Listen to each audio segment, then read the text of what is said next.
Good evening, everyone, and welcome to Talk with the Titans, live from London, UK, all the way to the US of A and worldwide. I'm your host, Kalam L, and this is Talk with the Titans. Oh, man. Jeez, we are live tonight. I just want to know from the back, where is my Scholar Gang members at? Let us know, and please, straight away, just hit the like button, hit the like button, and let the family know that we are live tonight, okay? We're live tonight. I know. You lot are complaining to say that you're hardly getting the notifications. Listen, all you need to do, is literally hit the bell icon down below. If you're subscribed, hit the bell icon down below, and hopefully, when we go live, you lot should get the little notifications on your phones, or if it's on your laptops, you'll get the notifications as well. So shout out to all my Scholar Gang members who's here in the building with me right now. Yo, Asar, if you are ready to come in and join us, please inbox me via Facebook, and then I'll get you in the building. All right, I'll get you in the building. So please holler at me and let me know. All right. What's really good? Hypernova OG. Actually, you know what I'm going to do? I'm going to quickly read out a few of your comments. Yeah, I will read out a few of your comments. So just drop a few of them if you want to shout out, and I'll drop you some whilst we're here. But tonight we're actually going to go into some real good studies. Okay, some real good studies. We've been slipping, we've been slacking for quite some while. We haven't actually been going into the Kemetic philosophy as much as we should be. Okay, as much as we should be, we haven't really. Truth be told, we are doing classes. Okay, we are doing classes, but those were private classes, which meant that everybody else didn't really get to benefit. Okay, we have a class where there is maybe about 7 to 10 people tuned in, doing the classes, and I'm like, oh, everybody else ain't benefiting. Okay, so today we're actually going to open up some of the stuff that we've been learning privately in our classes, and you lot can get involved. So if you would like to actually come on tonight's show, what I would need you first to do is actually email me. Okay, you need to email me at kalam@live.co.uk. That's one way. Or simply drop your email inside of the comment section, because I'm here right now watching the comment section. Okay, you saw what happened last time where I posted the link for everybody to see. And what happened? And what happened? We saw that we had trolls, or people trying to hack in and all those things there. So I can't post the link to you guys. It's either you message me via Google Plus, message me via Facebook, message me via email, okay, and I'll get you onto the show live. Okay, that's how we're gonna do it. Okay, family. So today, if you go down below, just check in the description box, okay? Check in the description box. Let's see if I can actually do this and share my screen with you guys, okay? Let me just quickly share my screen, sharing screen. Absolutely excellent. So right there, I'm sharing my screen. If you click right here, okay, there is a link, okay? There is a link that literally has the information for the class that we're doing today. So I've just clicked the link, and up here, hopefully it comes up. There you go. It actually comes up. So this is what we're going to be going through today. Okay, we're going to be going through this information today. Okay, and this is one of our key primary texts in actually learning Kemetic philosophy. Okay, one of our key primary texts in learning Kemetic philosophy. So a lot of you guys want to know, what is it that we read? What is it that we believe? And we always tell you we don't deal with beliefs, we only deal with knowledge. Our first principle is gnosis. So hopefully we should be able to go through a lot of this today with you guys. And, you can get a little expose or an eye opener in exactly what we deal with. Okay. So if you are ready, we can get it started. Yeah. Let me know if you're ready to get this started, family. We're going to have a few special guest appearances popping in, and I'm just seeing if you are going to be ready for this, because this is going to be exciting. I'm really excited. I've got my brother Ben with me at present, all the way from Philadelphia. He's tuned in right now. If you're able and capable, just unmute your mic and say hello to the family, and just let them know. Hello from Philadelphia. Awesome. All right. Okay. So we're gonna get it in. Actually, we're actually gonna get it in. Now, I was What's good? Ex-Muslim and Proud is in the building. Facts and Logic. Big Valley is in here as well. Oh man, who else is here? Abyssinian, Ancient Somalia, MZ, Mirza Development, 3D Worldwide is here with us as well. Donald Evans, Sniper 1670, Osita Onyab. Balu is here with us as well. Okay, so we're in here. Kiss Spence as well. So we're in here, baby. I am Masters. We're in here, baby. So let's get it. So we're in here, baby. I am Masters. Oh man, Asa. Just turn that thing down, baby boy. So you're saying Saber is with us right now. We've got Saber Asa. Asa MK is with us right now. Let them know what it's all about, family. ETE Emanating Sem. Hold up. Saber Kalam, Anquasta Jet, Uncle Jocelyn. Let's get it right. And Emanating to Brother Ben with us today. Y'all know what it is. When Kalam go in, he go all the way in. Y'all gotta pull him out. You gotta grab his feet or something. And the sock might slip off. You gotta grab an ankle or something. We about to go in. Let's go in. Jeez, we live, baby. We live. Tonight, we're going in. So, we're actually touching upon the Hermetica, okay? Touching upon the Hermetica, we've actually dropped inside the description box down below a link to take you to a PDF of the first 10 pages, literally the first 10 pages of the Hermetica, which is the first chapter of the Hermetica. Now, this Hermetica is like literally the latter version or the latter inquiry into the mystic / philosophic statements that the the late Egyptians actually had themselves. Okay, now this tradition goes way back as well, but it's spoken in a form that I think it's pretty much easy for most Western minds to be able to understand. Okay, it's written in the time period of the Greco-Roman time period, so it's the ancient Egyptian philosophy in a Greco-Roman format. And I think it's absolutely, how can I put it? I think it's the best thing because it's so easy to absorb, very, very easy to absorb compared to if we're reading, let's say, the pyramid text, or let's say the ancient Egyptian Book of the Dead. And we start off spitting out loads of metaphors and symbology and similes and analogies and allegories. You're lost. You just be lost. I will be real with you. I had my Book of the Dead for about 10 years. 10 years. I had a Book of the Dead, and I read a few, pages, a few lines, and I said, you know what? Let me put this book down because my brain couldn't fathom it. My brain couldn't comprehend not one word of it, to be honest with you. So I'm very grateful to have something like this, which is the Hermetica, which is in a very simple format for us to all be able to follow along. All right. So go ahead, Asa. I thought you wanted me to respond to that. The Hermetica does simplify. In particular, when you mention that, it simplifies the Saqqara and Giza text, which is where they took a lot of the information from. Which, if you've done like me, I've gone to some of the Saqqara and Giza text to confirm certain things, and then some things I disagree with that they brought over. But for the most part, they got it right. For the most part, they got it right, and like. I can't even remember right now because I didn't know you was going to talk about this concept today. But if I knew, I would have grabbed my books, which go into particular houses of life and per ankhs with the text directly that they took it from and how they made the modifications to it. So absolutely. Definitely.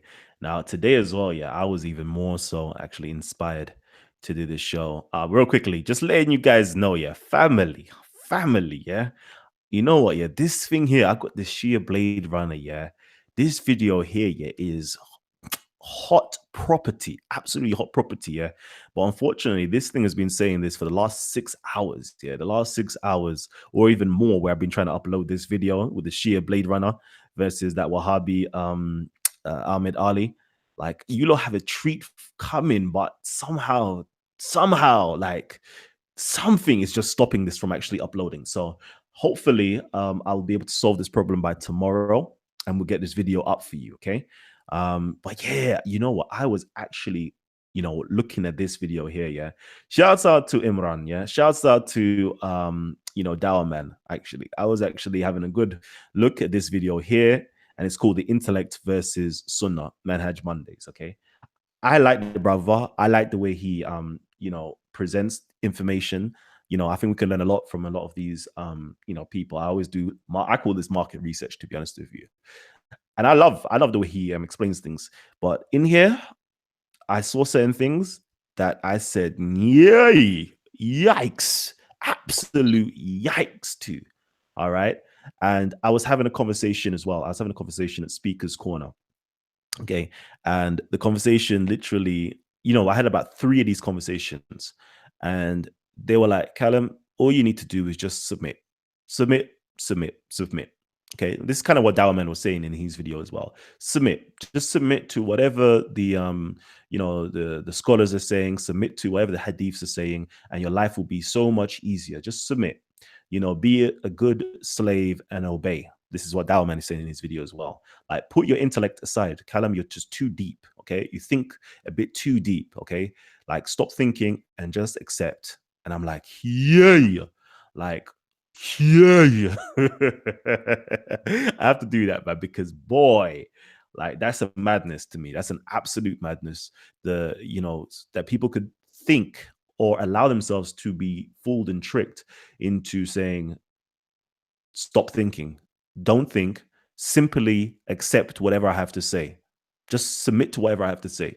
The only way is there. Like, it's kind of like, what your parents were teaching you back in the day. Like, just submit to it. Just obey me. That's all.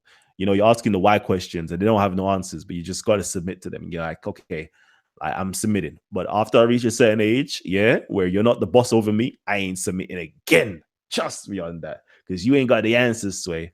So, it was crazy to hear the conversation going on in that video, the conversations I hear at Speaker's Corner as well, where it's literally telling you to give up on your intellect, give up on your ability to reason, and simply believe. And I'm like, no way. You're not going to catch me doing that, okay? If you cannot convince me rationally, okay, there's no way I'm going to accept what you're saying to me. That just proves to me even more that what you're saying is a bunch of BS. All right. But before I actually go into the real topic right now and bring up some scripture, let me go and say hello to my brother Gabs, the medicine man. Yeah. Hey, yo, medicine man. I like that smile. Yeah, buddy. Yeah, man, I'm here, man. Just jumped in. What's popping the saw? Good. Who else is in there? Ben. I don't think I. Yes. yes. The 3 kings be. And Ben, who's Ben? Have I met him before, bro? He's in the hangouts at times. He's in the hangouts at times still. Okay. Well, yeah, man, I'm here, man. Let's see what's popping tonight. Let's see what's popping. All right. Okay. So we're gonna quickly touch on some knowledge versus belief type of vibes today, and we're actually gonna go into the Kemetic. I'm going to do this Kemetic scripture. Okay. When I say Kemetic scripture, I'm talking about Kemetic literature itself. That a lot of our philosophy or our way of thinking is derived from. Okay. A lot of our thinking is derived from this itself. So, and I think a lot of religions, personally, I'm going to make that bold claim and say a lot of religions as well. You can find a lot of the similarities in exactly what is being stated within inside of our text. You'll find a lot of Greek philosophy lines up as well to what's being stated within inside of our text. So a lot of different schools of thoughts have also been, I don't want to say borrowed, but influenced by, Kemetic philosophy itself. So we're gonna go into it. We're actually gonna go into it, and we're gonna see what we're discussing. So again, family, we have the link literally down below in the description box. If you want to follow along, hopefully you lot on your laptops. If you want to follow along with the discussion, click it, the link below, and it will take you to a PDF. Okay, it will take you literally to a PDF, and you'll be able to see and follow along and actually have the Kemetic scripture with you as well. So if you want that, please click the link below and then you can follow on with this conversation. All right. All right. So let's get it. Let me quickly screen share. So let's see. Hermetic literature. I haven't opened this in ages. Wow, look at that. It's even using the old school yellow. All right, so this is it right here. You can literally download it, and it's got here Poimenides, okay? Poimenides, and this is it. So it gives you a nice little introduction. Even though I don't think this introduction is in my book copy, but let's see what it says. It says here, of all Hermetic texts surviving from Alexandria, Poimenides is the prime source of Gnostic speculation. The speaker in the Socratic dialogue, Poimenides, proposes a severely dualistic view of life, in which the body represents everything dark, deceptive, temporal, and mortal, while the mind, Nous, represents light, truth, timelessness, and eternal salvation. The purpose of life is to free the soul from the prison of the body through gnosis and to return to the heavenly realm of light. So one leaves the physical universe by embarking on a celestial journey. Oopsies. Sorry, family. A celestial journey through 7 levels of spirituality until one comes to the Father of all. Then he enters the 8th sphere of the fixed star and becomes God. It is notable that for the Hermeticists, God, despite the title Father of all, is androgynous and contains both sexes. In the revelation of Asclepios, a Hermetic text not included in this volume, God is defined as bisexual. Poimenides has 3 sections. The first section, which tells of the creation of the world and human life, is a Hermetic cosmogony and anthropogeny revealed to the speaker as a visionary experience. Part 2 recounts the soul's escape from the world and its ascent to heaven and mystical union with God. The final part contains instructions for proselytizing the gospel of Gnosis. The work ends with a prayer. Poimenides serves as a rather severe mentor to the speaker in the dialogue, explaining, reproaching, ordering redemption. We soon understand that Poimenides is the Nous, the highest Godhead, the creations or divine emanation of the Father of all, or the Logos, the mind, demiurge, who in turn creates the planetary system in the physical world in which people are trapped, and anthropos, human being.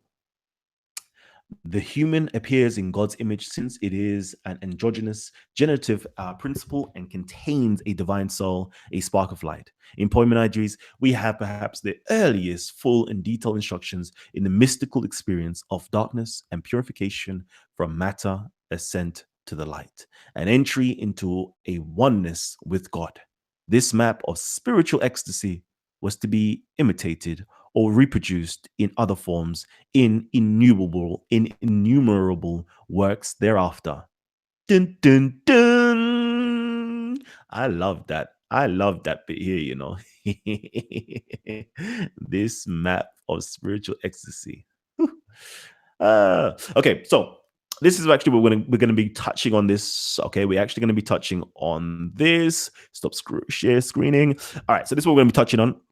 We're only actually going to touch on the first page or two of this. Okay, only the first page or two, because unfortunately it's a long discourse. Okay, it's a long discourse, and the method of teaching is not simply by reading and just reading. We actually need to digest and ingest and really reflect upon what we have actually taken into our systems and see how we can exercise it throughout our our existence or of our daily lives as well. So we're gonna go into this, but I'm actually gonna invite any comments so far from my panel members on what we've actually read out.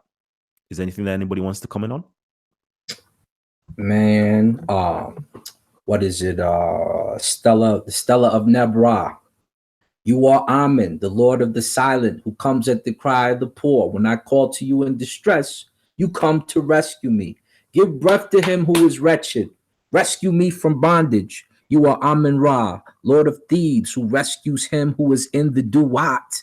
For you are he who is merciful when one appeals to you. You are he who comes from afar. My comment. I'm done. Jeez. I love it, you know, absolutely love it. Yo, Gabs, any little words of wisdom like that? Ah, nah. I can't even talk those words of wisdom right there. But nah, so far, man, it's peak still. I'm just here listening, brother. And I will chime in when chiming in is needed. You feel me? But so far, it's peak. It's looking peak. All right.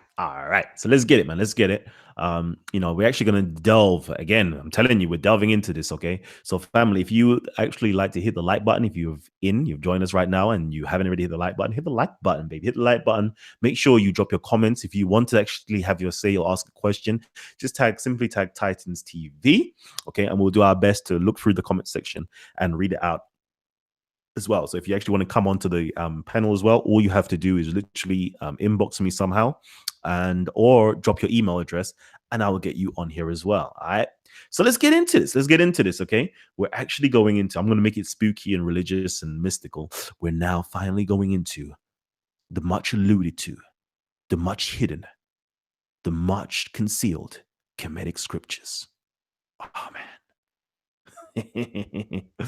Oh gosh. All right. So yeah, this is it right here. Appointment IDs. Yep. So you're gonna find a lot of themes. Okay. Well, some of us are actually gonna spot a lot of themes that's actually prevalent within inside, as it says, you know, different bodies of works. Okay, bodies of works. A lot of religious schools take on these principles, but most times I realized most of my religious folks, okay, when I'm having conversations, my Christians, my Muslims, like they read it, but they don't understand it. And I understand why you don't understand it because it's never been explained to you. And I'm not even going to explain all to you, actually. I'm not even going to explain all to you. I'm just going to drop you some gems. All right. So, anyways, here we go. Let's start reading. Once when I began to think about the things that are reality, and my thoughts soared exceedingly high, and my body senses were held down by sleep, like people weighed down by overeating and weariness. I thought I saw a being of vast and boundless magnitude coming towards me, who called me by name and said, "What do you wish to hear and see, to learn and know?" Now, I'm going to stop there because I like to have. Yeah. Sorry, Kalam. Sorry. Are you sure that last bit didn't say to believe?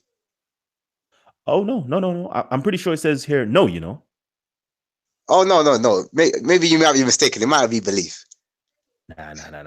I'm pretty convinced it says no right here. Oh, okay. Just check it. You know, we have to learn it. You know, we can't simply just accept. You know, some people talk about, should we just accept it and believe it? Kemetic teaches what? We don't teach you to accept and believe. We teach you to learn and know. Okay, learn and know. Basic principles. Okay, but let's actually go back into this. Okay, let's go back into this now. With Kemetic philosophy, before you even get to the stage of actually reading text itself, actually reading text, we go through 3 stages. Okay, 3 stages. Let me see. Have I got any Masons in here with me? Have I got any Freemasons in here with me? Anybody who's a Freemason, let me know. Shout me out if you're a Freemason. All right. But that's all. We go through 3 stages. Okay, and that's usually considered to be the trivium. Okay, the trivium right there. The trivium is literally grammar, logic, and rhetoric. Grammar, logic, and rhetoric. Let's recite it with me. Grammar, logic, and rhetoric. Grammar, logic, and rhetoric. Okay, 3 stages. Say it again. Grammar, logic, rhetoric. Here we go. I love our professor, you know. Listen. So yeah, those are the 3 stages that we must go through first. We must be able to, you know, fully understand the text by having grammar. We must have the ability to read the text by understanding grammar. We must have the ability to understand full stop logically, deduce things. So we need logic, and we also need to be able to see how the text is written, who it's written to, and the message it's trying to convey in a very, I'm trying to break this down in a very, you know, small manner, and that's what we consider to be rhetoric. Okay.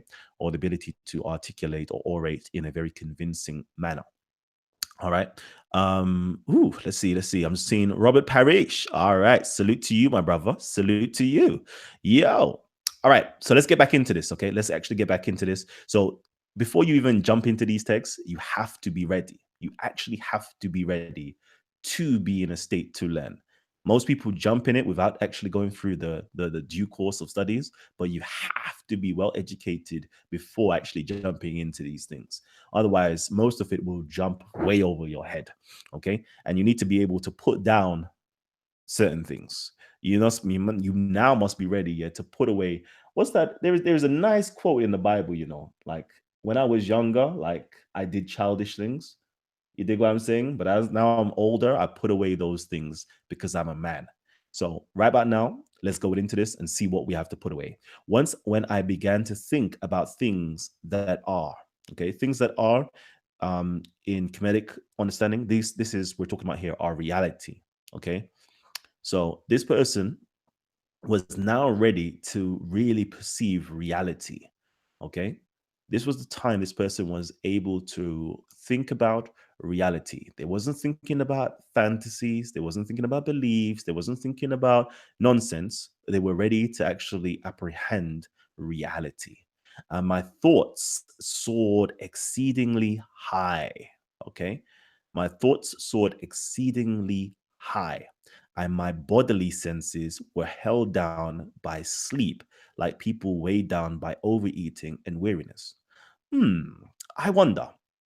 I don't know. Most of us, I don't know, I don't know. Let me just see if some of us are into our mysticism. Okay.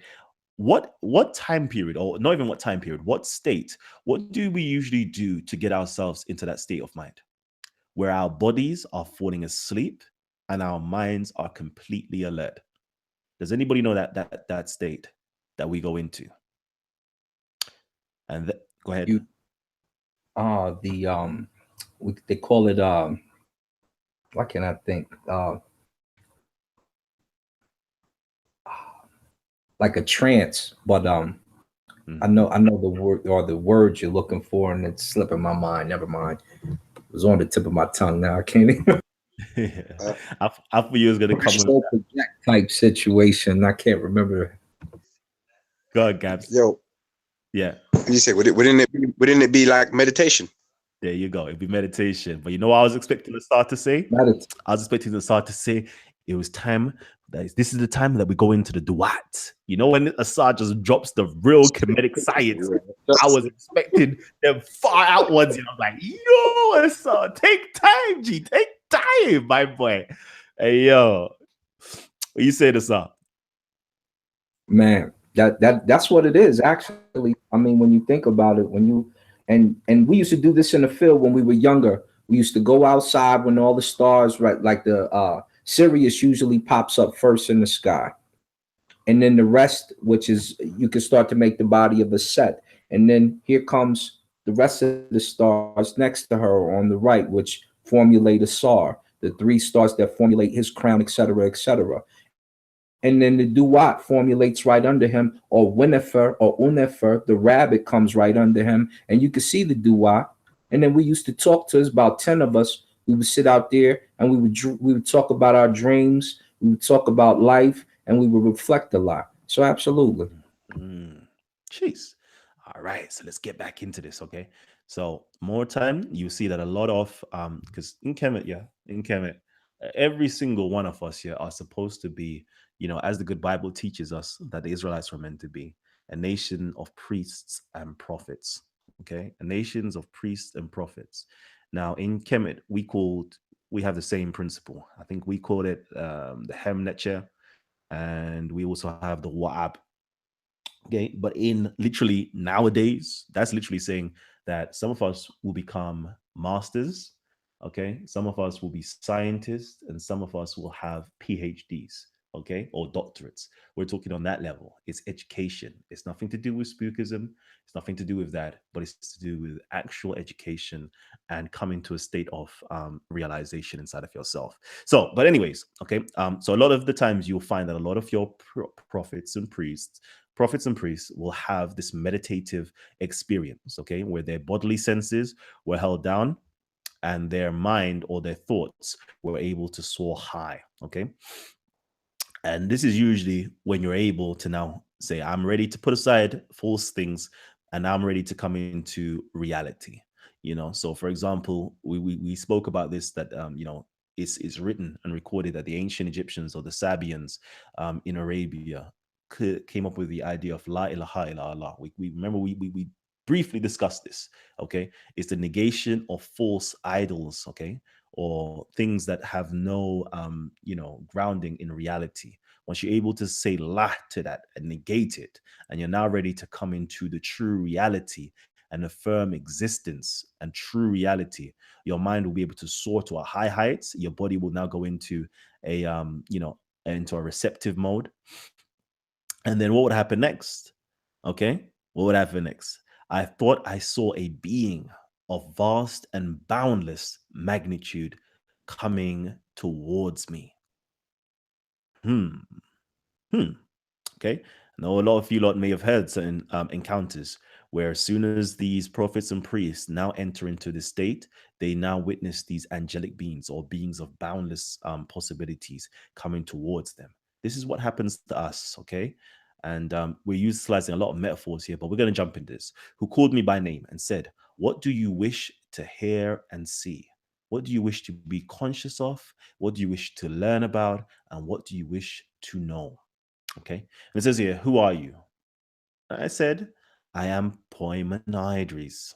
He said, "The mind of absolute power."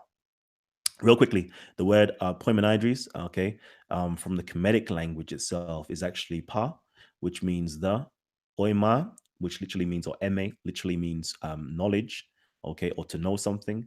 And or right here is the word re, which means God, okay, or the creator, or the source, or the life, or the sun, okay, and literally means the knowledge of God. So the knowledge of God, the knowledge of reality, the knowledge of creation now comes to you. And it says, he said, "I am mind of absolute power. I am the sovereign mind itself." Okay. We now reached that level where you've now got in contact to true divinity. True divinity has now come to you, presented itself to you. Okay. Allows you and lets you know, I know exactly what you want. And I am with you everywhere. And I am with you everywhere. It says here, "I want to learn." Okay, so this is the person now says, "I want to learn about the things that are," which is reality that we made mention before, their nature, and to know God. Okay.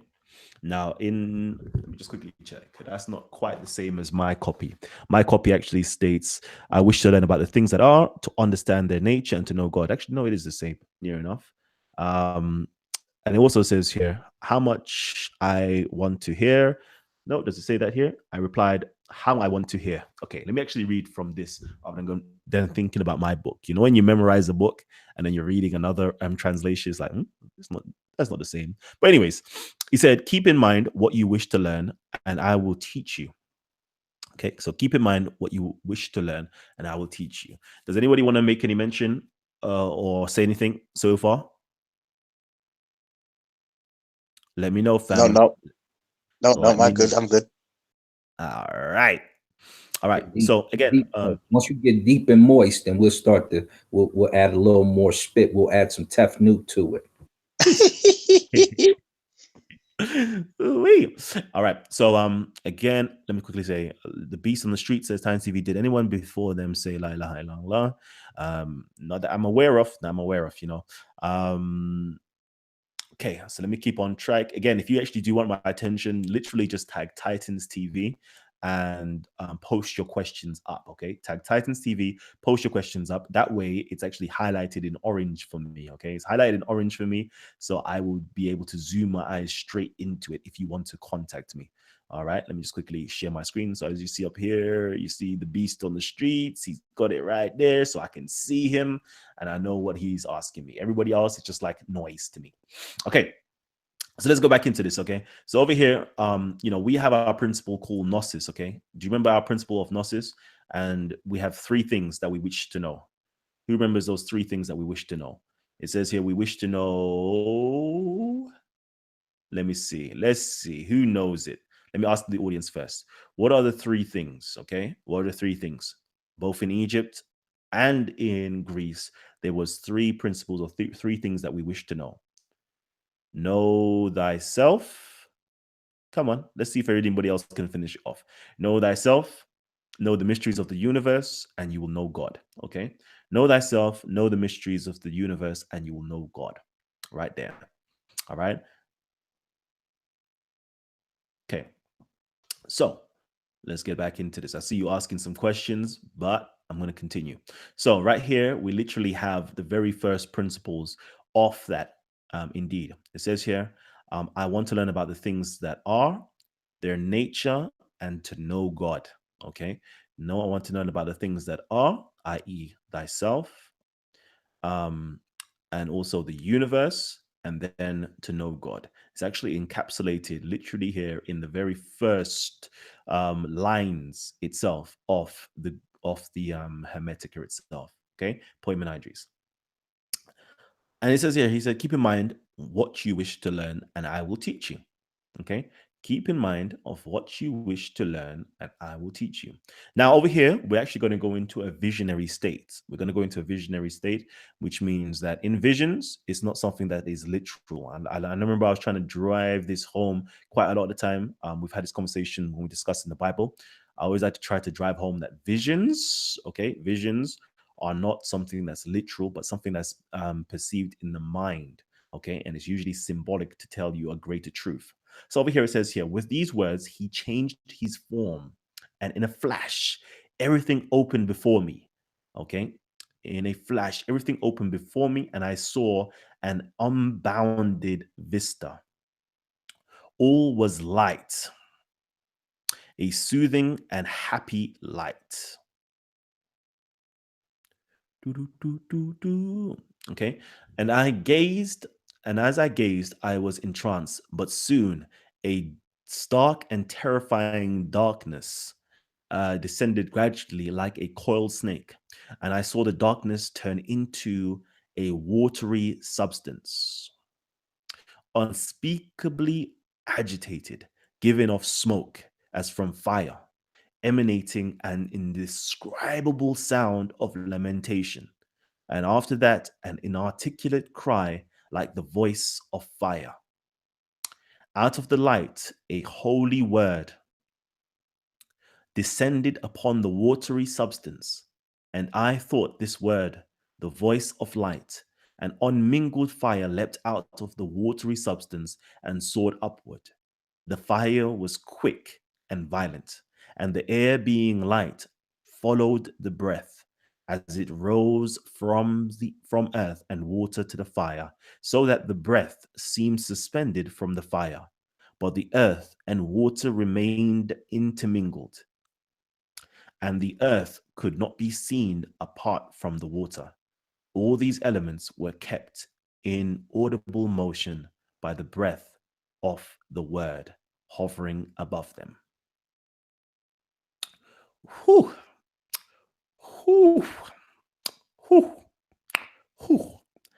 I don't know about you, yeah, but I want to see who actually followed along with that. Who here actually followed along with that? Who here was able to see the vision clearly? Were you guys able to see the vision clearly in your mind's eye? That's what I want to know. Okay. Were you not able to see the vision clearly in your eyes? I see your questions. Don't worry about it. I will highlight them, copy them, and post them. So I'll have a copy of your questions and answer them when I get the chance. But who here was able to really follow along with that? Okay. And this is what I'm saying. That there for me was a very difficult read. Okay. I want to see if we've got some smart Alex in here who were able to actually comprehend everything that I just actually read out to you or you saw on the screen. Who here is a smart Alec and was able to comprehend all of that? So I'm looking at the comment section right now to see you guys' response. Shout out to Joe Aslam. He's literally posted up saying, we studied the artes liberales, or the liberal arts in Islamic orthodoxy. The trivium and quadrivium is our bread and butter. Interestingly, Ibn Arabi explains Trinity using the trivium. Wow, says Joe Aslam. Okay, where did the concept of schools of thoughts begin? Was it from the first dynasty or was it later on? The only division I see in my eyes is from my sacred Meleketas sent by the infinity Ahura Mazda. Wow. Okay. Okay, family. So let's jump back into this. Let's jump back into this and see if we're able to understand that. So, Gabs, Saw, I'm going to open up your mics, okay? All right. I'm not even going to ask you to try to explain that, but I want to know, was that easily understandable? Go on, Nah. Gabs. No, I'll be real. Nah, at first, the first time reading it, going through that, nah, that's not easy for someone to understand. You know, there's so much what's the words? What do you call it? I'd just say punch. Yeah, symbology. I say symbology and punchlines. Yeah, that if you ain't up to scratch with punchlines, that's that stuff like that will just knock you out. Do you know what I mean? So yeah, and that's why I can see what you're saying by, you know, if you're gonna get into these scriptures, your mind literally has to be at a point of, you know, on a high level, you know, and you actually have to lay down, you know, any other foolery that you have to get into these type of texts. So yeah, man, it's definitely is a tough text. That look like some what do they call it, some university work, boy. You know what I mean? At university, absolutely. I would say when I hear that, the first thing I think of is Ra rising above the noon. You know, you're talking about the waters, you're talking about the birth, and you also think of the child coming out of the mother, coming into the world. So when you talk about the creative force, it's something I've been saying backwards anyway for a while. The noon and the Na'unet, because you would represent the noon as the dark energy and the Na'unet as the physical matter. And I keep saying it backwards every time I'm on a show. You think of the child in triple stage darkness about to emerge from out of what you know, the hidden, the unseen, the amun, for my Muslim brothers, the moving force in the hidden dark, right? For the Christians, this is Jesus, the word floating over the water before, you know, giving light. For the different other cultures out there, you have the same scenario. We call them amun, you know. So when you start to dig into what amun is, and that creative energy, and you see how that creative energy starts to create matter, then you start to get the understanding of something hidden coming to light. Brother Terry. Greetings, family. Greetings, family. Yeah, buddy. My brother Terry as well. Jeez. You know what? My brother broke it down still. My brother broke it down hard body still. And I see you Beefy as well. I see you lot got some questions as well. But I will continue, and then later on, hopefully we will get some of these things out there. Okay. So let's quickly jump back into this. Let's jump back into this. Now, you know, I could begin to break this down. I could do that. Okay. Am I gassing? Am I gassing? You know, the ways there. You know, you're gassing like, Callum, you can't break that ish down. Don't lie. Don't even try, G. So just to refresh your minds, okay. The first section that we're actually discussing, okay, is definitely going to be talking about the first section, which tells us of the creation of the world and human life, okay, and human life. Now, I love the fact here that my brother was able to literally break that down, okay, because what we are seeing here, yeah.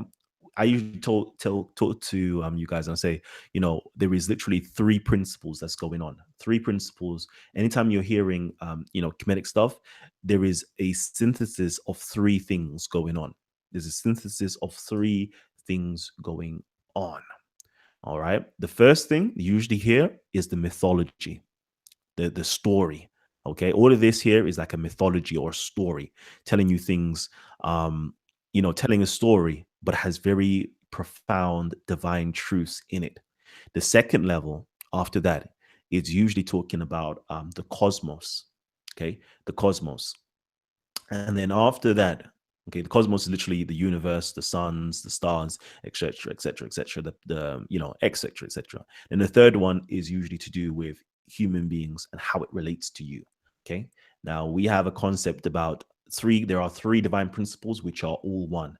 Those three divine principles are Amun, which is to do with the name or the hidden essence, which is the mythology. Then we have Ra, which is of course the sun and to do with the celestial realm. And then we have Ptah, which is to do with human beings and their ability to utilize their mind or consciousness to create. So usually when we're talking, always think about these three things that's going on. So in the first level, you're hearing the mythology. That's the Amun principle that we're actually revealing to you right now, the hidden principle. And then afterwards, my brother talked to you guys about, Ra emerging out of the waters and so forth. Okay, that there, even though it's in mythology form, is also talking from a point of cosmology as well. Okay, and then you have the third principle, which is the human being coming out of triple darkness, coming out of the womb and actually being birthed out of the waters itself. When the woman's waters burst and the child comes out. So those are the three principles actually being articulated. But we're actually going to go into it from a philosophical standpoint and jump into it a little bit more from the metaphysics. So let's see it. Let's see it right here. So this here, Poimenides is light and mind. Then Poimenides asked me, do you understand what the vision means? Just like the way I asked you guys, do you understand what the vision means? My brother here answers, I will understand. I'm confident, not even that I don't understand. All right. So for those of you guys know about the laws of attraction and the secret and so forth, we're utilizing positive, language. Okay. Utilizing positive language. I'm not saying that I don't understand.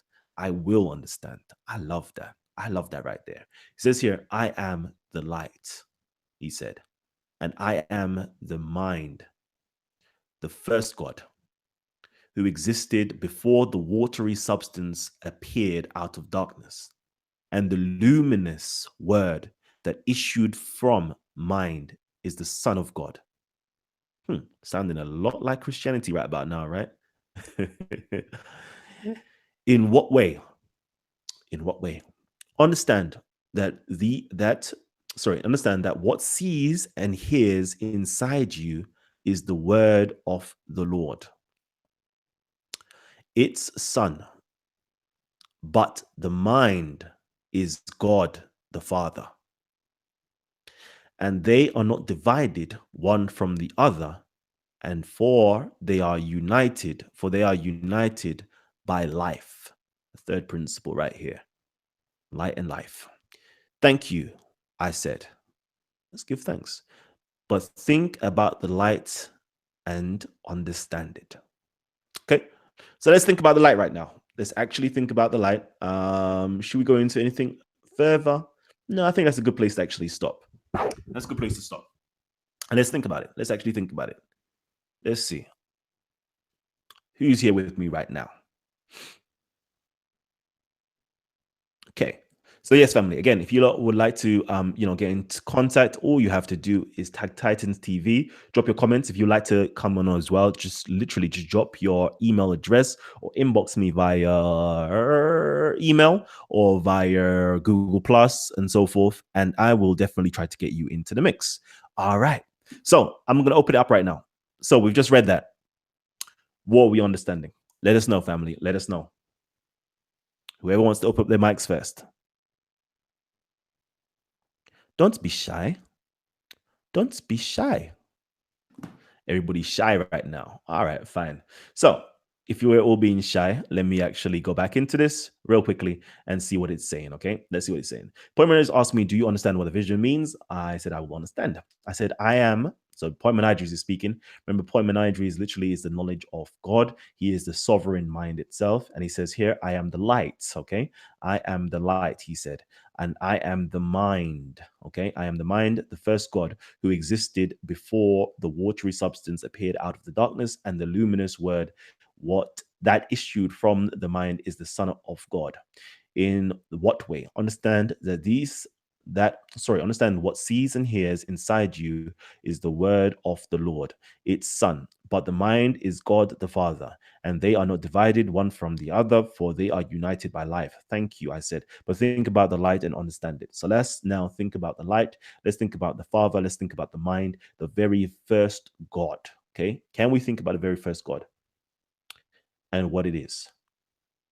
Now, to my understanding, the very first God is consciousness. Consciousness is the very first God. It's the ability to be aware. It's the ability to see and hear in terms of consciousness. Okay. In terms of consciousness, that is the very first thing. It's the power. It is the life itself that keeps you afloat. If you are conscious, you are alive. If you are conscious, you have power. If you are conscious, means your mind is working. So that's the very first power right there.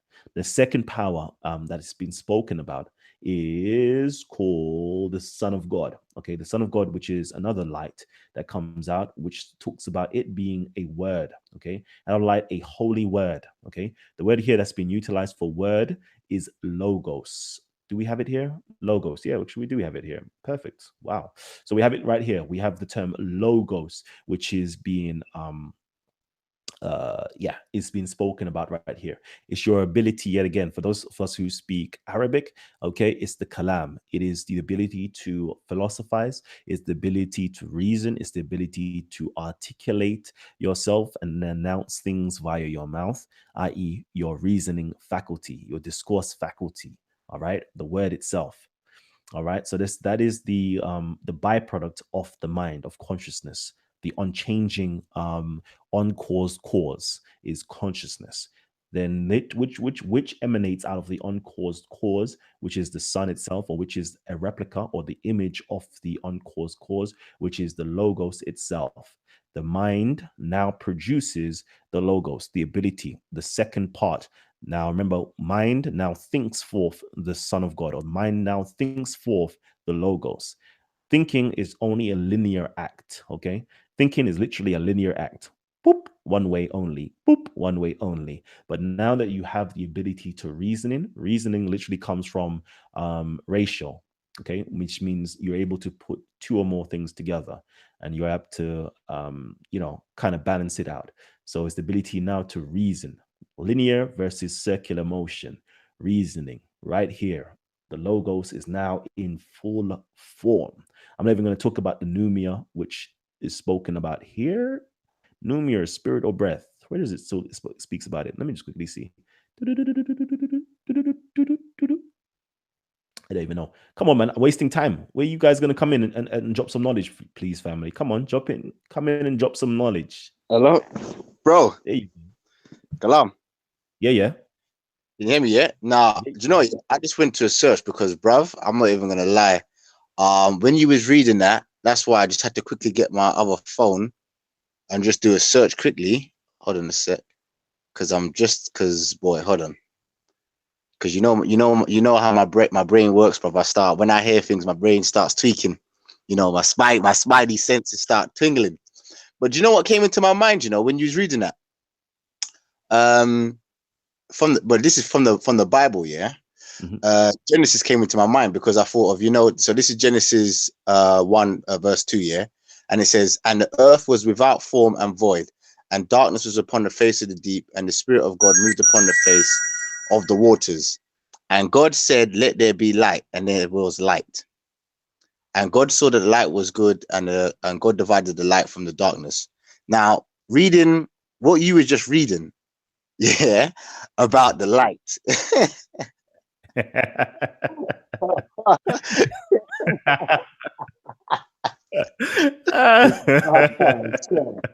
So, you know why we're laughing, bro? Because when something is just so peak and blatant, yeah, you just have to laugh, bro.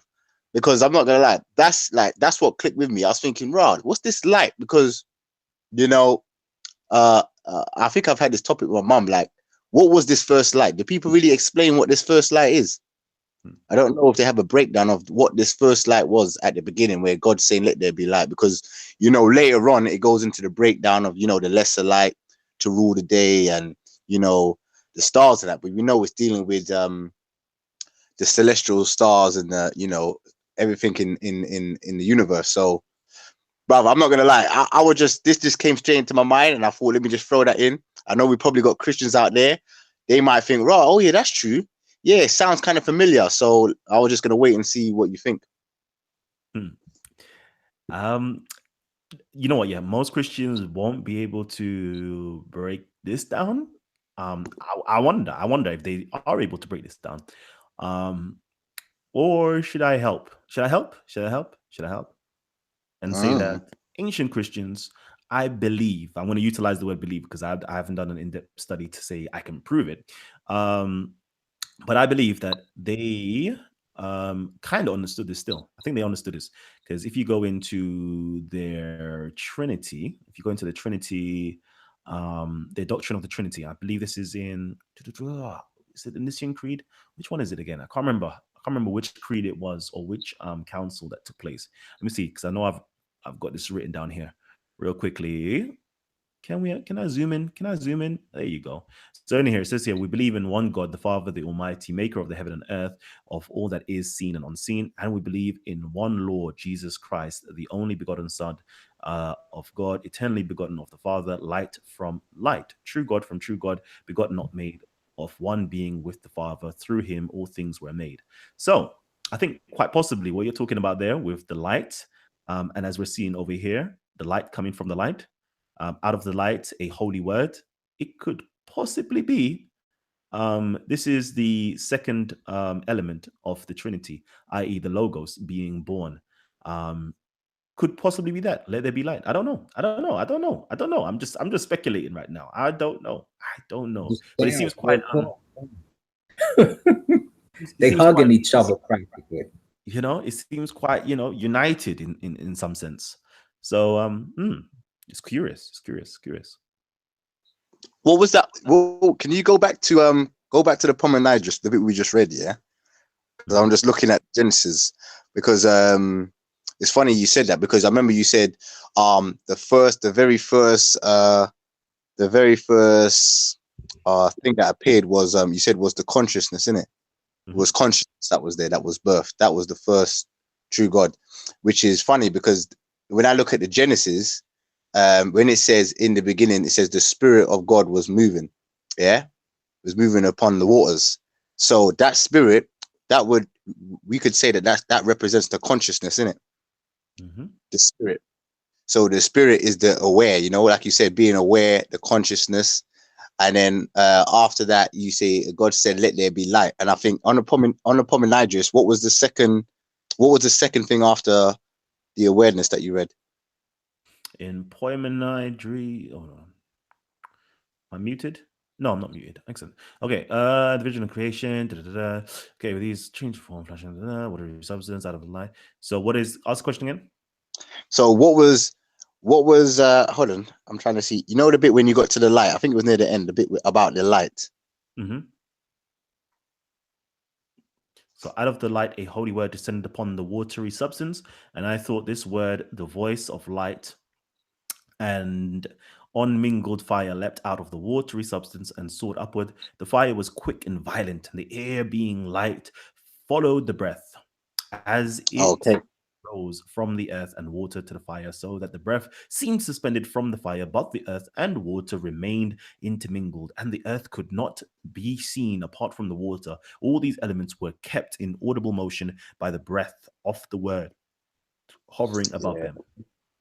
Yeah, this is big. This just that alone, is go. I can see the connections with that and what the Genesis account is saying. You see what I'm saying? Absolutely. They waiting for God to shine that light on them. If we go Suti and Hor, this is right in the British Museum. Y'all can go right to the British Museum. Chapter 826. This is a hymn to the sun. It says, "Self-made, you fashioned your body, creator, uncreated, soul one, unique one who traverses eternity, remote one with millions under his care. Your splendor is like heaven's splendor. Your color brightens brighter. Your color brighter than its hues. When you cross the sky, all faces see you. When you set, you are hidden from sight. Daily you give yourself at dawn. Safe is your selling under your majesty. In a brief day, you race a course, hundreds, thousands, millions of miles. A moment is each day to you. It has passed when you go down. You also completed the hours of the night. You order it without pause in your labor. Through you do all eyes see. They lack aim when your majesty sets. When you stir to rise at dawn, your brightness opens the eyes of the herds. And last, when you set in the western mountain, they sleep as in a state of death. You can find stuff like that in your Quran and your Bible. Trust me, it's fire. Do you know what? Yeah, I'm. Do you know what as well, Kalam? I'm just gonna read. I don't want to read this bit of Genesis again, just in case we have any Christians in there as well, because this could even help to make them even get a little bit of understanding and kind of follow what we're saying, because they can kind of see the similarities in it. So obviously, so this is Genesis again. So I'm going to read Genesis 1-5. So it's in the beginning, God created the heaven and the earth was without form and void, and darkness was upon the face of the deep, and the Spirit of God moved upon the face of the waters. And God said, let there be light, and there was light. And God saw the light that it was good, and God divided the light from the darkness. And God called the light day, and the darkness he called night, and the evening and the morning were the first day. So I just wanted to just add that in, and then, you know, we can continue, you know, going in. Jeez. Yo, this is kind of powerful still, you know. This is kind of powerful still. Trust me, it's peak, it's deep still. Peak. You know what I did? I actually added what's his my man name? Ruslan. You know, ex-Muslim and proud Christian brother, see if he wants to come in and join the conversation. Over here, you know, this is the mythos or the vision that was seen. Okay, the mythos or the vision that was seen.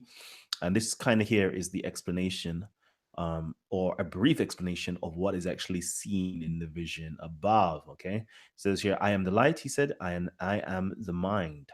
Okay, I am the light, he said, and I am the mind. The first God who existed before the watery substance appeared out of the darkness. Okay, so all right, so we've got the watery substance that appeared out of the darkness. We have the dichotomy that's going on, okay? And the luminous word that issued from the mind is the Son of God, the Logos, okay? The luminous word that issued from the mind is the Son of God, the Logos. In what way? Understand that what season here is inside you is the word and the Lord. The logos of the Lord, is the logos of the Lord, its son, but the mind is God the Father, and they are not divided from the other, for they are united by life. Okay, so that's your the screen share. Your screen share is not on though. Is it not on? No, it's just got the Titans logo. Let's see. Let me just quickly see what it's saying on here. Yeah, or unless it's just my phone. But I can only see the Titans. Still, I think it was yours. Oh yeah. You're back. Still, I like the Trinity, you know. Let me just quickly read Trinity. We believe in one God the Father, the Almighty, maker of heaven and earth, of all that is seen and unseen. And we believe in one Lord, Jesus Christ, the only begotten Son of God, eternally begotten of the Father, light from light, true God from true God, begotten, not made, of one being with the Father. Through him all things were made. For us humans, for our salvation, Let me see anything else that has any interest. And we believe in the Holy Spirit, the Lord, the giver of life, who proceeds from the Father, who in unity with the Father and Son is worshipped and glorified, who has spoken through the prophets. We believe in, okay, yeah, that's that right there. It's quite, you know, what's got here? You got the Lord of life. Did I see that? Giver of life. Yeah, it's got the giver of life here. And then we've also got over here, the mind is got the Father, and they are not divided from the other. So they're united, for they are united by life. Life. We see that we have over here, when we're talking about the spirit yet again, or the breath right here, which is the spirit, is also hovering above with them. It's quite interesting. Look here, the pneuma, which is the spirit or breath. Okay. So it's quite interesting. Let me actually read through the vision again, and let's see if we can have more clearer understanding of the vision. Let's see if we can do this and break down the vision. Okay, this is what we do, you know, family. This is what we do. Okay, we have visions. Sometimes we're perplexed. Sometimes we're very perplexed by the visions, very, very perplexed by the visions.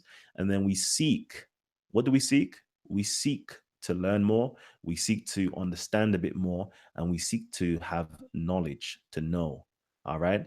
And what we do, we hold in our minds. Okay. We hold in our minds that which we want to know. Okay. We make sure we put ourselves in a nice receptive state. All right. And then what do? We keep in our mind that which we will learn, we want to know. And then we hope and we pray that our God within inside of us will reveal everything that we need. All right. And we see here, with these words, he changed his form. And in a flash, everything opened before me. Okay. And what did you see? So this is the beginning of the vision right here. And I saw an unbounded vista. Okay, an unbounded vista. I like my own translation over here. Let me just quickly go through it. And it says here for my one, because the language is very key in understanding at times. I saw an endless vision in which everything became light. Okay, an endless vision or an unbounded vista. All was light. So right now, this is actually talking about the Father. In my apprehension of it, is talking about the Father. Okay, it's talking about the Father. It's talking about the God principle, the very first thing. Okay, before the cosmos comes into existence, there is the light, which is the Father. Okay, the very first light, because there is two lights actually, but the very first light is the Father. It's all that there is. All was light. All that existed was the Father. All, the all. That's it right there. And after that, it says here, clear and joyful over here. But in this one, it says here, soothing and happy light. Soothing and happy light. So in God, okay, and in true knowledge of the of God. So after you've gone through knowledge of self, knowledge of the mysteries of the universe, and you truly get into what God is, you will actually have a very soothing and happy intellect. Very soothing and happy intellect. Very joyful and clear vision. Okay, that's what my one says. Clear, joyful, and clear. And as I gazed, I was entranced. You'll be entranced, baby. You'll be entranced. My one actually says, and you'll become to love it. You'll actually love it. Being in trance is being in love with God. It says here, and as I gazed, I was in trance. But soon, okay, so sometime afterwards, a stark and terrifying darkness descended gradually like a coiled snake. Sounds like a human right there. And I saw the darkness turn into a watery substance. Looking like we've got the principles of Kek and Keket, Nun and Nunet going on right about now. Okay. We also have the principle of Hu, unbounded. Okay. All right. But let me continue. Unspeakably agitated, giving off smoke as from fire, emanating an indescribable sound of lamentation. And after that, an inarticulate cry. Like the voice of fire. This is interesting. I want to see what we got here for this one. Out of the light, a holy word. So proceeding from the light, a holy word descended upon the watery substance. So we got this darkness and we got this water. And now this holy word, the Logos, now descends upon it. And I thought this word, the voice of light. The voice of light. And unmingled fire leapt. And unmingled fire leapt out of the watery substance and soared upward.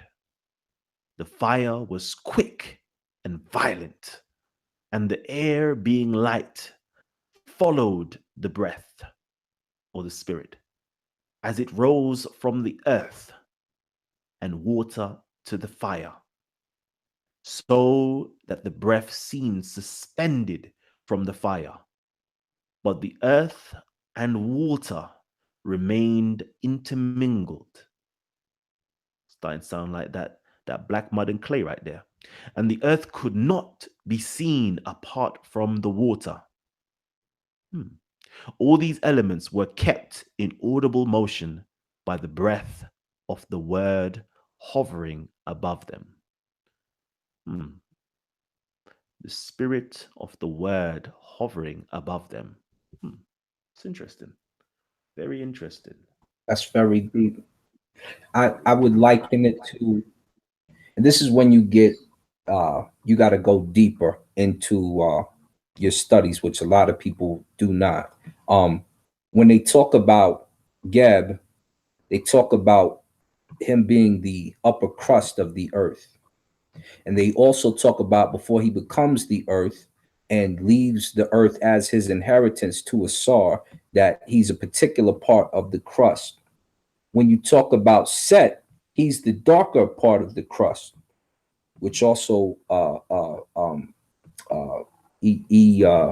enumerates to him being Kemet, the land of Kemet physically. And when we talk about another portion of the crust, they talk about that crust being Asar, and they talk about the spirit hovering over the earth. And I'm not going to get into those particular texts on here. You know, you know what it is. But when him and Atum, when Asar and Atum have a conversation in your book of Coming Forth by Day, you recognize who that serpent is surrounding Asar in the Duat, protecting him. And Asar saying things like, there's no sex here, there's no lovemaking here, there's no this here, there's no that here. He says it's okay because now we are going to intellectually appease you. You have entered the Duat. So it's different now. And Asar is content in this. And you become that Asar. And then remember, Asar becomes growth through the vegetable, the corn, the vegetable, as well as the tree, when you truly know your scriptures. And that's what this sounds like it's describing to me, some of those similar relations. Also, Atum, that serpent, tells Asar that eventually he will encircle things again and become that snake again. So Atum is probably also alluding to being a pep, testing you on a daily basis. But I'm not going to get into that portion. We'll just keep it simple. Jeez. Breakdown after breakdown. Yo, what you saying to me, Gabs? Yeah, no, fam. Gabs. No, I'm here, man. Yeah, nah, that was definitely a sauce turn, bro. That was peak still. That was a good breakdown. I'm not even gonna lie. What I was trying to do, I'm still trying to see the correlation between that and for our Christians, the Genesis story, because slowly, obviously, when Asar was mentioning the serpent and the pep, then my mind starts drifting into the whole, serpent being in the garden, after the growth, and the serpent being there testing man, the test. We all know what happened in that garden. Loads of people like to call it, the devil and all this, but we know that serpent in the garden represents wisdom and knowledge, so wisdom and knowledge is a test. The test is always gonna represent wisdom and knowledge. So yeah, I'm slowly waiting to see what other stuff's gonna pop up that we can link into. Powerful right there. Chase, do you know what? You see what, yeah? And that's there, yeah? That there. Let me just quickly see, real quickly. I'm not even sharing my screen. What am I doing? Let me share my screen one last time before I speak properly. Look at that. Look at that right here. Okay, so this is just a little intro. It's not even in the actual text itself. So right here, we started and we read what? First paragraph. Second, we're here. Third, we're literally one page in. Look at that. That's like half the page. One page in. 1.5 pages. Let me be just and say we're 1.5 pages in. And our mind here is already blown. Our mind has already exploded. Our mind has already expanded. And our mind needs to be able to expand. if we are able, or if we want to be able and capable of actually perceiving such a boundless entity. You know, always there, boundless magnitude. Boundless magnitude. Has your brain expanded to be able to perceive such a being of vast and boundless magnitude? I want to know. I want to know if it's just only me that my mind is expanding right now. I want to know if it's only me that's getting these genetic DNA explosions. I want to know, is it only me that's really feeling geared up with this information so far? Let me know, family. Let me know if you lot are geared up as well, yeah?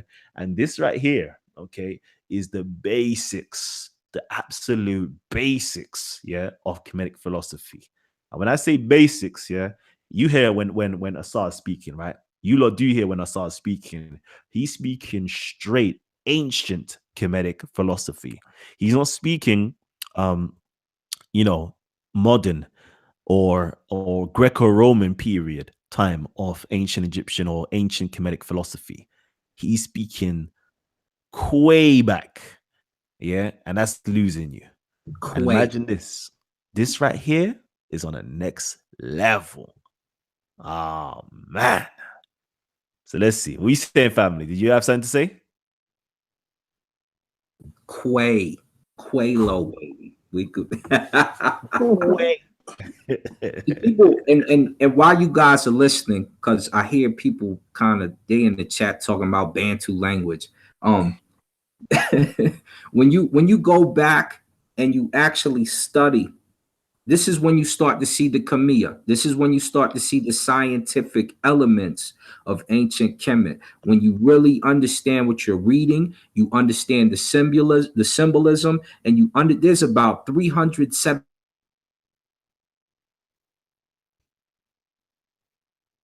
Oh, what's happened? Where's he gone? Yes, Kalam. But if you understood the symbology, if you understood when they were buried, that they would put these amulets inside of the chest, inside of the wrappings, etc., etc. There's about 16 to 24 that represent the body. There's over 300.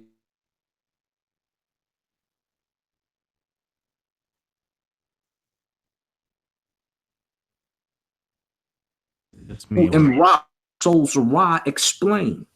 That's what we call our scriptures, our verses. We got several books, but we call the verses in them souls of Ra, because each verse makes your soul grow. We call them Ba'u Gesperu. Grow. Get your soul right. Jeez, get your soul right. So I saw my brother, let's quickly see, Patrick Park asked me which version of the Hermetica are you reading from.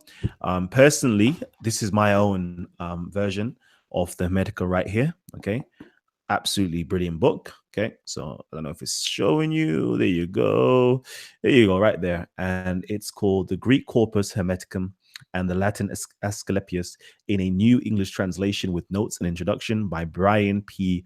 Copenhaver. Okay, so that's it right there. If you wanted to purchase, which I've actually told you guys to go and purchase before, but also, what I'm actually reading straight from the screen that you're seeing is actually right here, literally down below in the description box. Simply go here and click onto it, and you click onto it, you'll be able to see it right here. Everything that I've been going through, you can find it right here. I'm giving you the study materials that you need, okay? Because next week or another day, all right, we're going to be going into this, and we're going to jump out of the creation and then jump into the demiurge, okay? The other mind. I think this is the logos right here, and go into a little bit more details. Then we're going to speak about how human beings are formally created, okay? Of course, to come into existence from the mythology, and then go into the science behind it as well, all right? So we've got quite a lot of things that we can go into. But I'm putting up the very first tracing board, okay, that we can all work on, Okay, the very first tracing board that we can all work on and gauge some knowledge and information. Let me just quickly see if there's anything else that you lot are saying. Nothing really, but again, if you guys want to say something, simply tag Titans TV so I can see it. And if you haven't already hit the like button, hit the like button. And I see that there's quite a lot of you guys here who's actually hitting the dislike button. I wonder if you are somebody who hit the dislike button, click on here and say, I hit the dislike button, and let us know why you hit the dislike button. What religion? I'm assuming you come from a religion. What religion are you coming from that you're hitting the dislike button? There you go. Where was I going? Let me just quickly see. Oh, am I still screen sharing? Actually, I'm still screen sharing. God damn. So yeah, over here we've got much more to go into. We've stopped here at the mind, at the logos, at the life, at the breath, or the spirit, and so forth. And okay, again, we can see the similitude with the Genesis story. We can see the symmetry with the Genesis story, with the Kemetic stories. We can see the symmetry of the Trinity, okay? Because we have like the three elements of the Trinity there. We have the mind, the Father, we have the Son, the Logos, and we also have the third part, which connects it all together, which is the breath, or the pneuma, or the spirit, which is life itself that unites it all together. Okay, so you got the three principles literally right there in the Hermetica itself. In the Kemetic literature, we also have the three principles. The ancient Kemetic literature, we also have the three principles, which is sometimes we put it as Ra and then Shu and Tefnut. Okay, but then in another capacity, we have it as Ra, and then we have Jehuti and Ma'at. These are the three principles, or the primordial principles, that are united in one and working as one unit on the Ra, on the boat of Ra, or on the Manjet itself. So, we see it all encapsulating. It's there from the later periods of ancient Egyptian or ancient Kemetic philosophy to the way back, the way back, to the Middle Kingdom, to the New Kingdom, to the Old Kingdom. We see the same principles that are relevant are there as well. And we also see it going across into the Jewish scriptures, the Christian scriptures, and the Islamic scriptures as well. So very powerful, very, very powerful information. What did I want to do? I wanted to actually get some of these questions out there. Titans TV, do you believe that we came from life, from non-life, or a deity put us here? I would like to know your stance. Thanks, bro. Do you believe? Okay, so do you believe? Okay, so we don't usually deal with beliefs. So what do we know then? So let's ask a question. What do we know? Did we come from life or from non-life?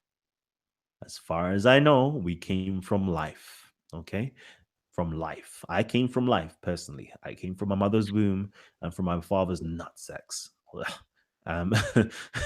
Stop it.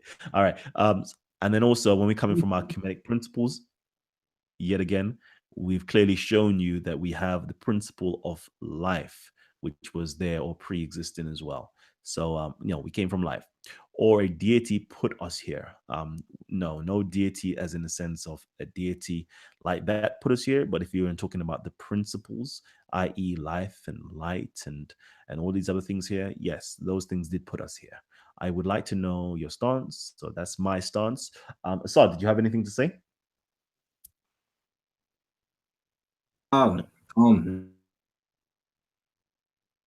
Okay. And then Mirza Melektaos says here, do Kemets have their own books like the Torah or Zbor? God and deity and all this. Let me kind of give them a breakdown. When we say that something is a nature, that means the universe itself is a nature. That means the sun that rose above its darkness is a nature. That means that you physically are a nature. All these things are alive. Otherwise, they couldn't exist. So everything that exists is alive. And you've never seen anything dead produce anything living, except a disease. The disease is alive now. No, let me stop. That's Walking Dead for you. Oh my gosh. All right. I see you guys are tagging Titans TV, tagging Titans TV. Make sure when you tag Titans TV, you post your comment and question as well. I see you, CA Levy. I'm going through all of these questions that you all posted. Next question is here it was. Mirza Malek Taos says, Titans TV, do Kemets have their own books like the Torah or Zabor or Bible or like wall writings in sacred places? Since maybe there were no real books then. All right. Yeah, we do. Okay. Our number one scripture. Who wants to know what our number one scripture is? Does anybody here know what our number one scripture is? Our number one scripture is the book of the sacred law. The book of the sacred law is nature. That is our first divine scripture. There is no other book that we revere higher than nature itself. That what we can see, perceive itself. That is our number one book. Okay, we call that Medu Nature. Okay, or the voice or expression or the words of the divine or nature itself, the divine principle, which we call nature or nature. Okay, that is number one. That is number one. Okay, what we see around us, what we perceive inside us, that is number one. That is our holy book. Our number two holy books, we have the things that our ancestors who were Ma'acheru provided. Okay, those who were right, those who were just, those who were very knowledgeable, they produced a lot of writings. Okay, they produced a lot of writings. I could name, things like the pyramid text, coffin text, Book of the Dead, and so forth, but that's just very limited. Our ancestors produced much more literature than that. They produced literature on medicine, science, astronomy, all different types of science fields or fields of science or fields of arts they produced. And we take that on as literature today. We take on whatever is present that's going on in the scientific community. That is our literature today. Anything that we can prove and that we know and that we can test and we can experiment on and we can come to a rational conclusion on, that is our scripture. Did anybody else wanted to add something onto that? No? All right, cool. Beefy says here, where did the concept of schools of thoughts begin? Was it from the first dynasty or was it later ones? So, schools of thoughts. In Kemet, we had at least 42 different schools of thoughts. When I say that, what I mean by that is we had 42 different gnomes, okay? 42 different gnomes in ancient Egypt or ancient Kemet, okay? That produced different people with different outlooks on life, that produced different cosmogonies and different theogonies as well. They all looked on life differently and similarly as well. Okay, and whatever that they thought about, and they had their own temple or university structure, that was their community coming together, thinking and producing works, and that would be a school of thought. Whatever their thoughts were, and they were able to produce, and other people were able to learn from, that was their school of thought, and that has always existed from time immemorial. To be honest with you, we all disagree and have different points of views on various different things. C.A. Levy says here, Titans TV, do you view this as beyond religious? Sounds like a precursor to the Enlightenment. Anybody wants to answer that? Yeah, I would say that this is if you look at the Hermetica and you look at the very first part of your Bible, you're gonna say this is where they got that from directly. From when it starts talking about the flood and a whole bunch of other stuff in there concerning the Hermetica, you can see where they got that story from. So this is where you get enlightened at, and you go deeper, because when you start to get into the actual culture, you start talking about doing the sciences. You start talking about making papyrus. You start talking about gathering certain nuts and herbs in order to make medicines, et cetera, et cetera. So it's more than just a book. This is a lifestyle. This is a lifestyle altogether. And to harp on the one question that Kalam, you had answered earlier, the brother was talking about how did the different schools of thought come together. You mind if I go a little further back? I'm gonna just go a little further back. Everything Kalam said is correct. And if you go even further back, when Kemet had I think it was 113 sept.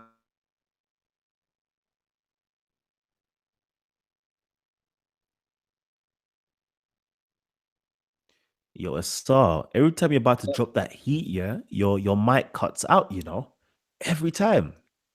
So I beg, like wherever you started saying, please restate it. There I go. Can you hear me? Yeah, we can hear you now. Let's bang. Here we go. You're talking about different African cultures getting together and formulating their favorite ideas about life, talking about what they think is best in life, what makes what you would call God. Okay, so you had actual set clans, which a lot of people think are the Kuku people, who you call the Khoisan. We call them the Kuku. You have the Heru clan. You have the Il Asar clan amongst the Maasai people, which is made up of Maasai and Somali people. It still exists to this day. And they still have some of the same rituals. So, and they still have Necha Kapara. This is some of their language, right? This is their real language still going on today. So when you act as if the Egyptians disappeared or those schools of thought aren't still there, you still see all those African clans across the diaspora. And you see remnants of ancient Kemet in their spiritual systems. And that's because those are the people who made up ancient Kemet. There's your different schools of thought from the Ila Ife on down. Jeez. All right. I love that. You see, we're dropping that heat tonight, baby. You know what, yeah. And I'm trying not to do a very longed out show. I'm really trying not to do a longed out show, So, family, if you lot would like to join us, yeah. If you lot would like to join us, I know this link is most probably not going to work, yeah. But I'm still going to post it anyway. If you lot would actually like to join us, here it is, right here. The link is posted, okay? The link is literally posted. But at the same time, we should not be spending any much more longer on here because we've gone over the 1.5 hour mark, and I'm sure we're approaching 2 hours now. All right. So let's see. What are we saying, family? What are we saying? Is there any more that we need to tackle? Let me know, family. Gabs, Terry. I was just gonna add, yo, can you hear me? Yeah. No, I was just gonna add a little bit. I'm not gonna lie. I'm what's the word? I'm glad for shows like this. I'm happy when obviously you do shows like this, breaking down like the Hermetica. Like this is people need to realize that this is serious work that we're getting into, especially for our people that are our brothers and sisters that are still in the religion, and they're trying to understand the quote unquote Kemetic, the Kemetic way, and trying to understand how our thought process. Do you see what I'm saying? Because me coming and being Christian from a Christian background, I always had questions, reading the Bible and stuff, hearing my mom talk about the Bible, my dad talking about the Bible, things made sense, but you used to think, I get it, but there's certain things that are just not making no sense to me. Like I can see where they're going with it, but it's like I always knew that there was some deeper stuff, and I didn't know where to look because I thought obviously the Bible was just complete. And then obviously once I started to get into this whole, reading about, Kemetic philosophy, and especially when brothers like you breaking it down, and I saw breaking it down, it just makes me see like where the cracks were, those missing bits where you're like, okay, now I get what the Bible's trying to say. So it's like it fills in the gaps. You can see what was going on. It shows you the history of what was going on. It's clear to see that we could see that there was a lot of influences, because you know people get a bit scared when you say copied or plagiarized. So let's just say a lot of influences was passed on, a lot of things were shared, you know, during the time. That's why you can kind of see, you know, the thought process and the way no, I want to say story, but the way the stories are being told, you can see the similarities without fail. No one can't lie and complain and say, oh yeah, what was just being read there and what we see in the Genesis account, you know what I mean? You can clearly see there's some similarities. You can get that there must have been some sort of influence somewhere. So I think it's good, you know, because it helps, you know, it helps, and that's what we're supposed to be doing. We're not supposed to be arguing and fighting over stuff. We're trying to make sense of this, because like you said from the beginning, it's about learning and knowing, you know, that's what it's about. It's about learning and gaining that wisdom and having these type of discussions, because these are fruitful. So yeah, man, this stuff is good, man. It's very good. It's very good. It's very good. And especially people from the Christian domination, yeah, start getting these books, man. Start getting these books and start reading your books, and you know, do the word search, try to connect the dots.